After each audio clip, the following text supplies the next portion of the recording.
Hello, beautiful beings. I'm Mama Belle from Mama Belle's Tarot. Welcome to my channel. Tonight, I'll be doing a mind, body, soul reading for Taurus. The messages in this reading are for any part of your chart in this sign with special emphasis on sun, moon, and rising. Before we get started, I wanted to say that this is a general reading and not meant as advice of any professional sort, including but not limited to medical or legal advice. Most importantly, I would like to say thank you for clicking here. If any of this reading resonates, please feel free to like, share, subscribe, and comment. Now on to the reading. Hi, Taurus. Thank you so much for all your likes, shares, views, subscribes from the last video. Excuse me. I truly appreciate it. I'm so grateful. It made my day seeing everything come up. We're going to start with the Tarot of Curious Creatures by Chris Ann. We'll do the mind, the body, and the soul, like one card for each. Then we'll get a card for the overall message for the reading. And we'll look at the bottom of the deck for advice moving forward. My goal with these readings are to be timeless. Like they are meant for whenever you find them. So for the mind, you have the Queen of Swords. For the body, you have the Hierophant. Whoop. For the soul, you got a couple of cards. You have the Hermit and the Ten of Wands. Okay, that is far too many. Oh my gosh. Okay, we're going to try that again. Okay, what is going on? I am apparently having a hard time. Okay, Taurus. So these messages are meant for whenever you find them. However, you may notice themes because we are going to be looking at December. And if you have patterns that you notice in the month of December, you may notice that now. But this is, again, meant for whenever you find it. These messages are for resonating when they show up for you. I hope you're doing well and this holiday season hasn't been too crazy on you. We have the Star for the overall message and the Chariot for the advice. Let's start with the mind. You have the Queen of Swords. The Queen of Swords is someone who is honest and tactful in truth when she's in the upright. If she's in the reverse, she's honest, but she's not necessarily using tact to give that message. Because you have it in the upright, what I'm feeling is that you are honest in your mind about what you want, what you need, and how you're going to get there.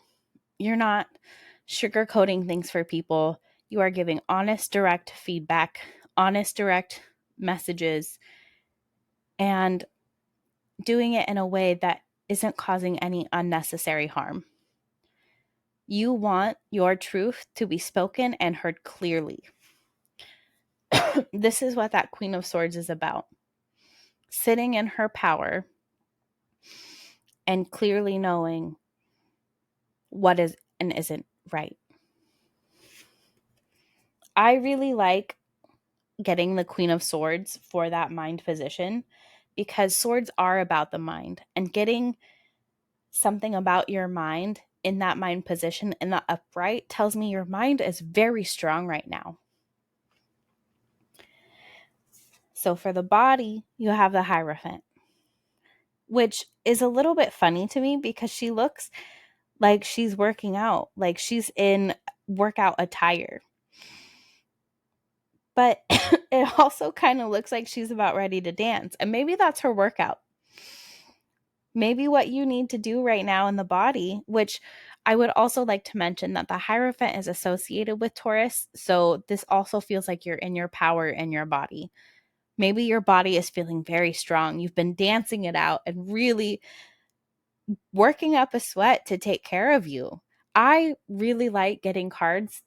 It's very similar to getting the Queen of Swords in the mind. This feels getting something about your body in a very strong body, earthly type card. Because the Hierophant being associated with Taurus, who is an earth sign, feels very earthly to me. You're taking the time, sweating it out, But I also noticed that she has candles and roses nearby. And to me, that really speaks a lot of what we see as a lot of traditional sort of self-care. And while I don't personally think that self-care is all about just bubble baths and candles and a face mask, this tells me, because it's showing up as a traditional message, the Hierophant is about tradition and about stuff like that, where you're going to be traditionally taking care of yourself. And that looks different for everybody. Your traditions and my traditions might be totally different. Not everybody does the same thing for Christmas, but there can be some traditional stuff in Christmas itself. And I'm bringing up Christmas because we're in December currently, and or at least we're going to be in December officially when these messages go up. And this is what I'm reading for, is the month of December. But also, again, this will show up whenever it's ready for you. But off of my tangent, what this feels like is about being traditional in the sense that you are taking care of your body in a way that feels good for your body, what feels traditional and right for you. I really like that. These first two cards are quite wonderful. So in the Soul, you have two cards. You have the Hermit and the Ten of Wands. We're going to start with the Ten of Wands because that feels right. Sorry. To me, this says together that you are setting down your burdens and really looking inward for your soul, for what your soul path is, and making sure that you don't have to carry what isn't yours anymore. Because yes, these 10 of Wands are his. He's carried them all. He's taken them from his journey through the Wands suit and he's bringing them home. But that means that he gets to set them down because he's almost there. He's at the end. They're gonna be down. But it's also a little bit funny to me because she has this staff, which is very like a wand in the Hermit in this depiction. And what I want to note is that I've heard many times where the lantern, that light inside of the Hermit's lantern, is the star. And what's funny is you have the star for your overall message. Because that really aligns, it tells me that you're going inward into your soul to figure out what your dream is, what your star is, what that wish upon a star moment is for you. What does that look like for you? What is your star moment? Go inward. Drop your burdens and figure out you. What is your soul calling for? As I mentioned not too long ago, you have the star card for your overall message. And to me, that's about healing and finding your North Star and what sets your soul on fire. That's making that wish and trusting in the universe that whatever that wish is, when it's meant for you, you're going to have it. And because it's an overall message, this doesn't feel like a something that's not meant for you isn't going to be there. More like a when it's meant for you, it will happen. Because what is meant for you doesn't pass you by, no matter how much you avoid it. But in this case, it feels like something you're wishing for is wishing for you. The universe is ready to provide this for you, but you have to set down those burdens and go within to figure out, what do you truly want? So the bottom of the deck is the advice. So going forward into December, you have the Chariot for the advice. These are opposing forces coming together, as well as the vehicle that takes you there. Because one of the things that I've noticed that has been pointed out from some of the readers that I follow and listen to, one of them in particular, she mentions that it's the chariot, not the charioteer. You are the one bringing these forces together, but what's the vehicle that takes you there? What is the vehicle that is going to get you where you need to go? And how can you bring those opposing forces into this one vehicle so you can make sure you don't stray from the path and that you're moving forward where you are wanting to go? Because the right vehicle is how you're going to get there. You're not going to take a boat on the freeway. That's not how that works. So, do you have the right vehicle to take you where you're supposed to go? And how can you find that right vehicle? So now we're going to get a card from the Sacred Creators Oracle by Chris Ann. And I'm going to be reading directly out of the guidebook for this. There's going to be an essential message, which is as if you get it in the upright, as well as a self-care message, which is as if you get it in the reverse. I'm going to be reading both because I find that tends to be the messages that resonate the most, is that for me and for others, having both messages out there is typically what you need to hear. Okay, we didn't get very far. Okay, you've got 2 cards. So number 36, Prosperity's sisters are happiness and joy. And card number 40, the edge of evolution feels messy.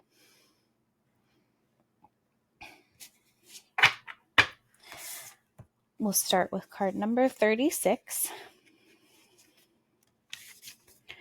Prosperity's sisters are happiness and joy. I'm going to take a moment and take a sip of water.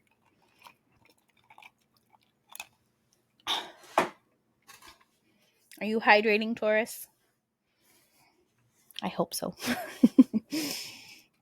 Card number 36. Prosperity's sisters are happiness and joy. Essential meanings: finding joy in community, taking time to smell the flowers, the little things, finding help along the way, putting people above profit. Self-care message: a need to collaborate. Be careful you're not trying to build your dream from a negative state. Struggling to find prosperity.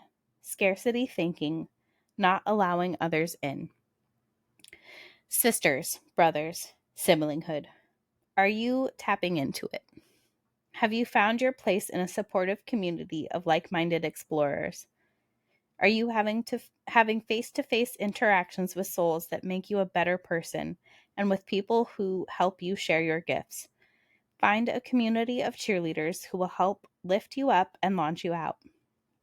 Right now, doubling up on your exposure to other people's positivity, online and in person, will quintuple your results.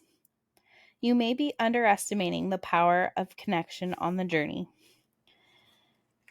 Do it for the friendship. Do it for the experimentation. Take logic out of the equation. And do it for the sheer joy of just being with high vibration peeps. Go deeper with others.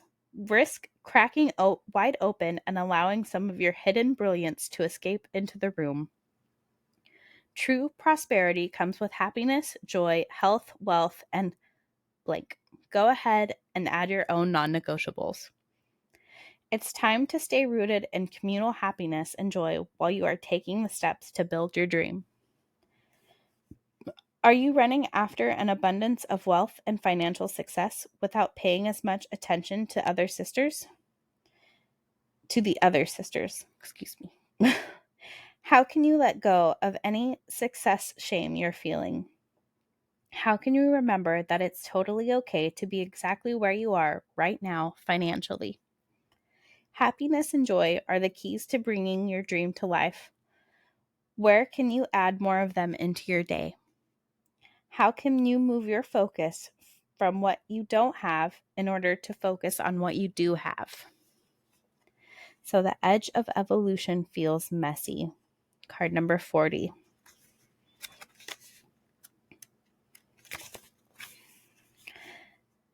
Essential meanings: evolution of the soul, rapid change, growth, and a plethora of new opportunities, surrendering to uncertainty. Self-care message: a need to trust, not being able to see the light at the end of the tunnel, accepting new teachings and the wonderful unknown, giving yourself permission to fail in order to grow. The edge of change is a veritable cornucopia of opportunity. When you think of life as a giant, ever-expanding puzzle, you will see that growth begins at the edges and that most of the excitement happens just beyond the boundaries of what you can perceive. And it happens just beyond the edges of your comfort zone. As things shift and germinate around you, you may notice how uncertain it feels beyond the known. It's time to bring yourself to your personal growth edge to look into that abyss of creation. Poke your toe into the open space that lies beyond, and the right opportunity will, as if by magic, move into your awareness.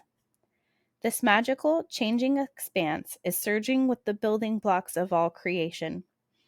This is where source energy is working on your behalf, bringing you the opportunities you have asked for. Everything and anything is possible during this time of rapid transformation, and as you stand at the precipice of your beautiful evolution, know that this energy is organic and malleable. Begin directing the landscapes of your reality that are coming into form. Are you giving yourself permission to try new things and to, quite possibly, fail a few times in order to find out what works? Do you rejoice in the unknown and partake in the adventure of your own evolution? Why not? Or how? What areas of your life are you actively evolving? And what puzzle pieces are you calling in to work with? If you could choose, what would be the next big piece to arrive? That feels all about that star card to me, especially that last card right here. The edge of evolution feels messy. It really does. It really does sometimes. But it's funny because when you can look back and say, wow, this felt like so much mess. And now you get to a point eventually, once you've hit past that evolution, that you're like, it's not so messy now. It was just a mess in the beginning. And it's beautiful. I hope this message resonated with you. If it did, please feel free to like, share, comment, and subscribe. Also, feel free to share it with someone you may also feel it will resonate with. Again, thank you so much for clicking here. I am so grateful. I was so surprised in such a wonderful way about all the comments and shares and likes from the previous one. Thank you so much. I hope this month brings you health, wealth, happiness, clarity, passion, and alignment. With so much love, I'm Mama Belle. I look forward to doing your next reading.